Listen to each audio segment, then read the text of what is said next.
Asterisk, the Galactic Union believed they had studied every species across the stars. For thousands of years, they traveled from one system to another, collecting data, making allies and labeling worlds based on danger level. They thought they knew how life behaved, how it evolved, and how it responded to power. Then they discovered Earth and smiled at the simplicity of the blue planet. Their probes marked humans as weak. No scales, no claws, no natural weapons. Physically, they were no match for creatures from high-gravity death worlds. Mentally, they didn't have mind-link communication or memory inheritance. Biologically, they couldn't survive harsh radiation, deep pressure, or oxygen-void environments. The Union categorized them as low-threat species, nothing more than another curiosity. But when a rogue war clan from the Outer Rim attacked Earth without permission, something unexpected happened. The humans didn't collapse. They didn't surrender or run. They didn't cry for the Union's help. Instead, they fought back with tools, with fire, with machines, and with something that shocked every observer: unpredictable determination. The clan's ships crashed in flames. The humans turned their cities into fortresses. They used their knowledge of terrain, their ability to adapt fast, and a strange kind of madness that made them laugh even when outnumbered. They didn't just resist, they hunted the invaders. Within days, the powerful war clan was retreating, bleeding and confused. The Union watched through hidden satellites. At first, they thought it was luck. Then, as more alien warriors fell, they grew concerned. The humans had no shields, no beam weapons, no teleportation. But their soldiers moved like predators. Their leaders didn't wait for orders from above. They acted fast, with courage that looked almost suicidal. One young human general named Koran became famous across Earth after he jumped on an alien gunship with only a backpack full of explosives. The explosion destroyed the ship, saved the entire Western Front, and broke the enemy's morale. Union analysts didn't understand the action. It wasn't logical. It wasn't planned. But it worked. By the third week of the war, the invaders were gone. They didn't just lose, they begged for peace. And humans, with their wounded limbs and broken cities, stood tall and refused to kneel. That was the moment the Union realized something was wrong in their calculations. Earth wasn't what they expected. Humans weren't predictable. To understand the anomaly, the Union sent a peaceful team of observers disguised as merchants. They landed on Earth and walked its streets. What they saw wasn't just military strength. They saw passion. They saw art made in ruins, music played near burned buildings, children laughing near training zones. The humans didn't just survive war, they grew from it. Inside secret labs, scientists were already turning alien tech into better weapons. Engineers modified captured ships within days. Soldiers trained not just with bullets, but with captured plasma rifles. Human minds worked fast, broke rules, and built what shouldn't be possible. They didn't wait for approval. They just created, tested, and pushed forward. One alien scientist named Velenak watched a human child repair a communication device in seconds. He said, "They're not just smart. They're wild. Their minds don't ask permission from nature." Another Union member whispered, "We thought we understood progress, but this species redefines it daily." The truth was beginning to sink in. The humans had one more gift the Union feared most: emotion. Deep, raw, and powerful emotion that fueled them beyond reason. Their anger made them fearless. Their love made them sacrifice everything. Their curiosity made them dangerous. They weren't bound by genetic limits. They were driven by something that no chart or code could measure. The Union's council began emergency meetings. If Earth could produce such warriors and thinkers without being guided, what would happen if they entered the galactic stage with full access to technology and alliances? Could they be controlled, or would they take control? The galaxy wasn't sure anymore. Earth, once considered harmless, was now a fire no one could put out. Asterisk inside the Grand Hall of the Galactic Union. Silence spread like a shadow. High species from thousands of worlds gathered to discuss the growing concern called Earth. Screens floated in the air, showing battle footage, maps, and interviews with alien survivors. The footage showed one terrifying truth: humans didn't stop when the war was over. Instead of resting, they prepared. Factories that once made cars now made weapons. Young men and women joined military programs faster than the Union had ever seen. Entire cities ran drills. Civilians trained beside soldiers. Earth wasn't just defending itself anymore. It was getting ready for the next wave. Even if no one planned one. A respected alien elder named Shiran raised her hand and said, "We labeled them weak. That was a mistake. But worse is thinking. They're done." Her voice cracked with fear. They learn too quickly. They question everything. And their response to war is more evolution. Her words were marked and sent to all intelligence stations. In the shadows of a distant moon, a secret Union experiment was running. It was called Project Mindglass, a group of alien scientists trained to predict behavior using logic, emotion maps, and probability webs. They fed all known data about Earth into the system. The results shocked everyone. It said, humans are 98% likely to surpass galactic control within 40 years. Many laughed, called it a system error, but more began to believe. The data didn't lie. Human energy, their chaos, their freedom of thought, all created results that broke patterns. Most species evolved with control, but humans grew through struggle. Every hit they took only made them more dangerous. Meanwhile, Earth launched its first long-range starship, built from reverse-engineered alien wreckage. It wasn't shiny or graceful, but it was fast, strong, and completely human. They named it Valor 1. Inside were soldiers, scientists, and even artists. One pilot, Rhea Adams, looked at the stars and said, "Let's find out what else we weren't supposed to touch." Union eyes followed the ship's journey carefully. As Valor 1 crossed the edge of Earth's solar system, it didn't send messages of peace. It didn't ask for permission. It just moved forward with curiosity and confidence. That single act, simple as it seemed, changed everything.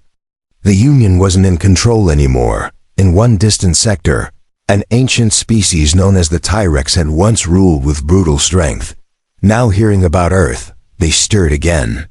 One of their warlords asked, "Is it true?" A soft world of skin things broke the Skarn Legion. When told yes, he laughed, but it wasn't joy, it was hunger. Back on Earth, leaders knew the galaxy was watching. But instead of fear, they showed pride. The world was no longer isolated. A new generation grew up not fearing the stars but aiming for them. Schools taught alien languages. Children studied galactic history. And hidden underground, new technology was being born. In one lab, a teenage engineer combined alien shielding tech with a motorcycle engine. When it worked, he looked at his teacher and asked, "Why not try what they said we shouldn't?" That sentence echoed the new spirit of Earth. They didn't wait for rules or borders. They simply acted and learned. A galactic journalist named Kurith visited Earth to record a documentary. He expected dirt, fear, maybe military zones. What he found instead were people who welcomed him, laughed with him, and asked him about his home. His final report said, "They are not what we feared. They are what we never imagined." But not all reactions were friendly. Some Union factions called for Earth to be contained, its technology blocked, its trade banned. One ambassador said, "If they move too fast, they will burn the sky. We must stop them now before it's too late." Others disagreed, warning that provoking humans might be the last mistake the galaxy makes. As debates raged across space, Earth launched Valor 2, and this time it carried not just humans, but volunteers from 3 alien species who defected from the Union to join them. The message was clear. Earth wasn't rising alone. Others were choosing to follow. And the galaxy, once confident in its knowledge, now watched every human move with growing fear. In a quiet chamber deep inside the Union's capital core, a crisis meeting had begun. The Council's top minds gathered, not for ceremony, but for panic. Holograms showed Earth's growing influence. More than 20 minor species had started, copying human methods. Some were learning Earth's tech. Others were asking humans for guidance instead of the Union. One elder of the Crevan species stood with trembling limbs. "They are changing the shape of power," he said. "They do not follow our old ways. They do not bow. They share knowledge like wildfire. What if they become the center instead of us?" That fear became the question everyone wanted to ignore. Across space, the second human starship, Valor 2, made contact with a distant mining colony ravaged by pirates. Before Union help could arrive, the humans had already restored order, repaired the systems, and trained the colonists to defend themselves. No demand for credits, no expectation of tribute. They simply helped and left. The local species, called the Malkarians, sent a transmission to the Union that shocked everyone. "From this day, we will follow Earth's example. They treat us like equals, not tools." That message echoed across hundreds of systems, and the word Earth became a new symbol for rebellion and respect. Within months, human advisors were invited to 3 major worlds once loyal to the Union. One scientist named Dr. Rana Cho developed a cure for a disease that had killed millions on the planet Davark. She used alien DNA and Earth-based gene therapy. When asked why she shared it for free, she smiled and said, "Because life is more important than politics." Her words spread faster than any ship. People didn't just respect humans now, they trusted them. They saw Earth not as a threat, but as a new path. And for those who ruled with fear, that was the most dangerous idea of all. To counter Earth's rising fame, the Union launched a media operation called Containment Clarity. It spread warnings that humans were unstable, that their emotions made them dangerous and their curiosity could lead to destruction. But it backfired. Instead of fear, the campaign made more aliens curious about humans. One young alien named Vesha from the planet Relox secretly traveled to Earth on a stolen cargo pod. When she arrived, she expected weapons, walls, and warnings. Instead, she found music festivals, public libraries, and people willing to teach her how to build a computer in one afternoon. She wrote, "They don't hide knowledge, they spread it like fire. If this is danger, then maybe we need more of it." Her story became the top transmission on 5 different planets. Even Union officers were caught watching Earth-made documentaries in secret. Back in Union command, military leaders grew impatient. One of them, a war strategist named Cyril Kaur, shouted during a meeting, "They are soft, but their minds are not. If we delay longer, we won't be able to stop them at all." He proposed a silent blockade of Earth's trade routes. But before the vote could begin, new reports arrived. Earth had made first contact with an ancient AI race called the Oranites. No Union member had ever managed to speak to them. The Oranites always ignored signals. But when a human poet named Leo Mendez sent them a message in verse, the Oranites responded with a simple line, "You are the first species we wish to understand." The Union was stunned. For centuries, they tried to open dialogue with the Oranites using science, math, and law. But it was a human's emotion-filled poem that reached them. That was when some began to whisper, what if the humans are exactly what this galaxy needs? On Earth, people didn't see themselves as heroes. Most still worked, laughed, and lived as before. But their leaders knew change was coming. The president of the Unified Earth Assembly made a speech that reached every corner of the stars. He said, "We never asked to lead, but we will not follow the old systems that divide. If others seek unity, let them come." If others bring war, we will stand ready. The message was peaceful, but clear. Earth would not kneel, not to fear, not to pressure, and certainly not to the Union. The galaxy had watched long enough. Now they would have to choose sides. The Galactic Union had survived civil wars, invasions, and centuries of cold silence from the ancient empires. But nothing prepared them for the quiet rise of Earth. There was no weapon pointed at their capital, no fleet in orbit, no declaration of conquest. And yet, their influence was slipping faster than anyone could stop. Inside the chambers of the Council, old alliances cracked like dry stone. The reptilian Zolrathi, once proud defenders of the Union Charter, now questioned their loyalty. Their ambassador Krexan stood before the Council and declared, "We pledged ourselves to reason and progress. But Earth offers both and more. They offer hope." The statement was met with gasps, threats, and desperate whispers. The Union's leadership responded by calling an emergency loyalty summit. Every member species was required to reaffirm their commitment, but nearly one-third of them delayed their answer. Some claimed technical issues. Others simply ignored the request. Silence had become resistance. On Earth, scientists were not focused on power struggles. They were busy unlocking new levels of technology by blending alien science with human creativity. A young inventor named Dana Sue created a portable fusion battery using discarded etherite shards and a coffee machine motor. When asked how, she just shrugged and said, "I was curious." That word curious became a quiet symbol across the stars. It reminded aliens of something they had lost. Most of their worlds advanced by tradition and control. But humans weren't bound by those chains. They asked questions no one else dared. And then they built answers no one expected.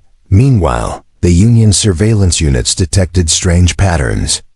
Alien students were fleeing elite academies to join Earth's research colonies. Soldiers were requesting transfers to peace missions run by humans. Merchant guilds secretly traded human-made tools instead of Union-certified tech. Influence was bleeding out through millions of quiet choices. A secret report leaked from Union intelligence stated, "Human presence is spreading like a culture, not a conquest." Their music, tools, language, and courage bypassed defenses we didn't know existed. For some species, it was terrifying. For others, it was inspiring. The galaxy was no longer divided by species, but by vision. Even among the Union's elite forces, cracks began to form. Commander Ravel, a decorated officer of the High Guard, shocked her peers when she resigned and boarded a civilian freighter bound for Earth. Her final words were, short but powerful. "We once stood for truth. Now we stand for fear. I choose light over order." On Earth, she was welcomed not as an enemy, but as a friend. She met human veterans, scientists, and even school children. When a 10-year-old girl gave her a hand-drawn picture of a human and alien shaking hands under two suns, the hardened warrior cried for the first time in decades. The Union could no longer ignore the collapse. They activated Project Iron Mantle, a last resort plan designed to isolate a rising planet. The plan involved cutting trade routes, blocking signal paths, and ordering all Union-aligned species to abandon cooperation with Earth. It was a digital wall, wrapped in politics, but it failed within days. Too many species had already tasted Earth's freedom. They refused to follow the command. Some leaders ripped up their Union packs on live broadcast. Others sent gifts to Earth in open defiance. A growing voice across the stars declared, "We are not machines. We choose who we stand with." The Union's leaders responded with fury. One by one, they issued threats, cut funding, and even tried to launch cyber attacks on human systems. But Earth was prepared. They had already shared their tech with allies, trained their defenses, and hidden their critical systems across dozens of locations. The attacks failed completely. Worse, it only made more systems support Earth. It was no longer about humans alone. It was about the right to grow, learn, and rise without permission. The old order had drawn a line, and the galaxy was stepping over it without fear. At the edge of known space, a new alliance began to form. It was called the Open Sky Accord, and it included humans, defectors, scientists, and rebels from 37 species. They met in a floating station built by shared hands. No flags, no rulers. Just vision, voice, and unity. The Union called them traitors. The galaxy called them pioneers.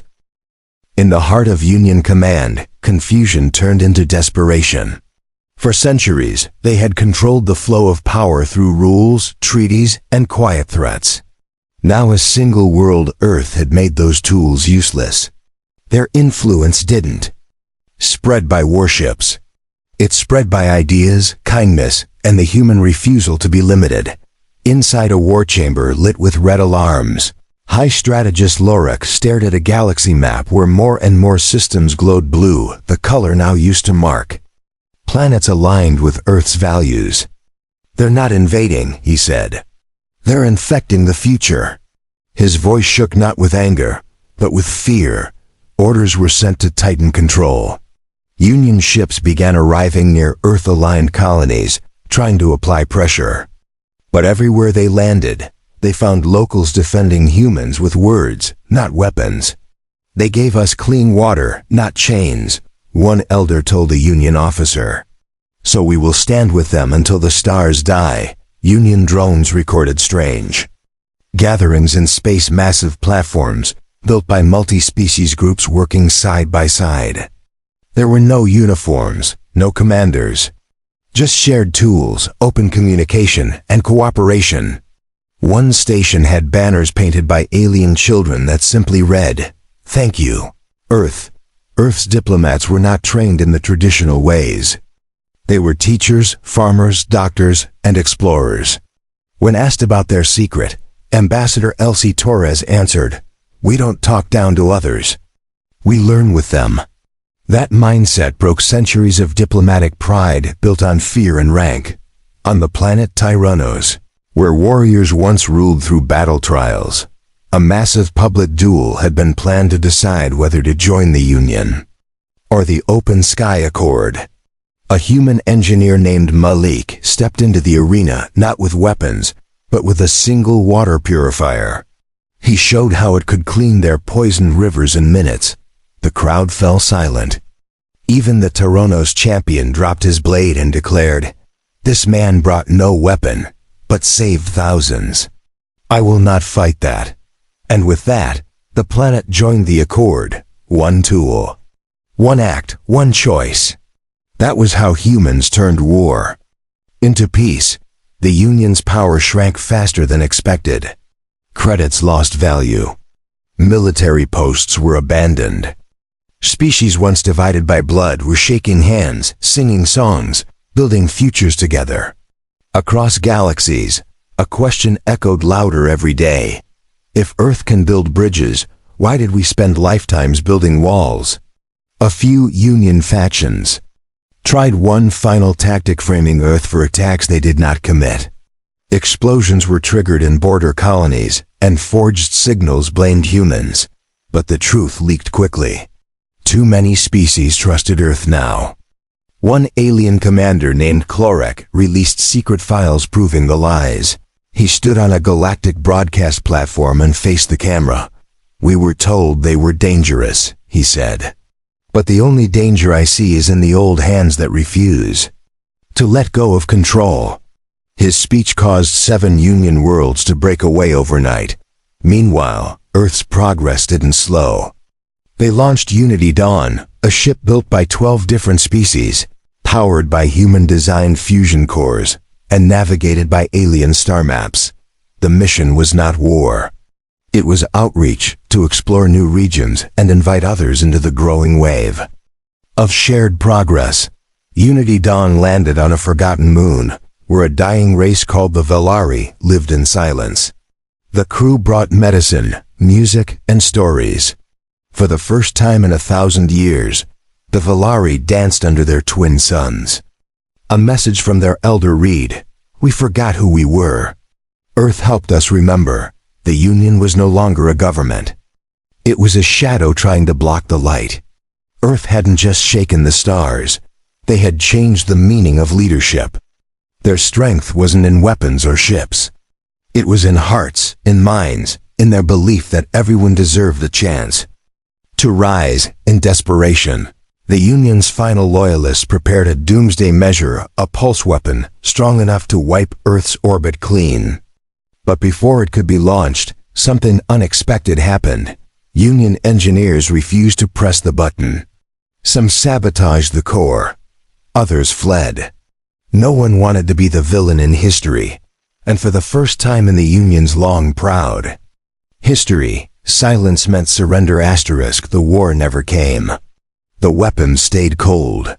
The fleets built for fear were left drifting in the dark. What ended the Galactic Union wasn't fire or steel. It was the slow, unstoppable spread of something deeper: trust. And that trust, strangely enough, had come from Earth. In the great library on Meraxis Prime, a place once forbidden to humans, a new wing opened.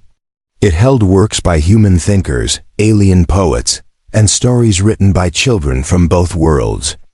A statue was placed at the center, not of a warrior, but of a young girl planting a tree beside an alien boy. That image summed up what the galaxy had become. Not perfect, not peaceful everywhere, but changing, growing, living. Systems that once burned with war were now building stations to share water. Languages that had never mixed now flowed together in songs that echoed across spaceports. On Earth, life continued. Farms produced food. Cities expanded into the stars, but no human called themselves conquerors. When asked what they had done, they simply said, "We showed them who we are." They didn't rewrite the galaxy. They just reminded it what hope looked like.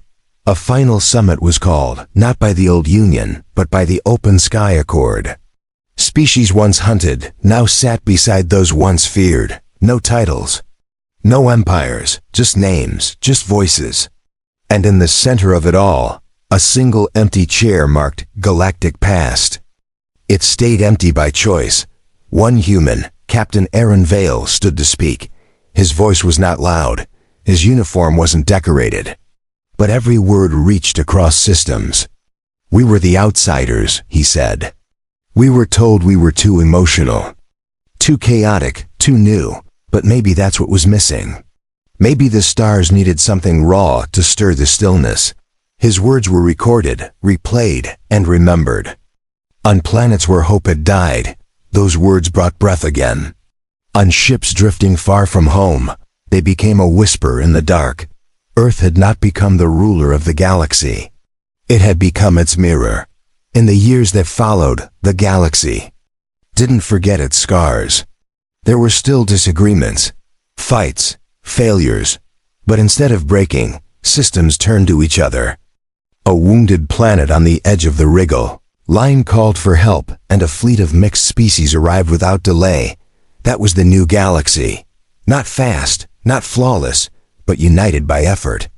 Earth had not brought answers to every problem, but it had made the stars believe that answers could be found if people were brave enough to try. And trying was something humans did best, even the Oranites. The silent machine race, once thought emotionless, released a transmission. It said, "We watched, we calculated, and now we understand. Chaos is not failure. It is possibility." Their words were carved into metal and placed on every new ship launched under the Accord banner. Back on Earth, a child stood in her classroom holding a model of Unity Dawn. Her teacher asked what it meant to her. She said, "It means we're not alone. It means when we reach out, someone might reach back." In that simple reply, the story of a galaxy found peace. The Galactic Union became history. A memory, a warning. And Earth, once labeled a low threat, world, became a guide. Not perfect, not powerful in the old sense, but present, honest, unshakable. The kind of presence that turned fear into friendship. Across the stars, no one asked, "What is Earth?" anymore. Instead, they asked, what? Can we build together?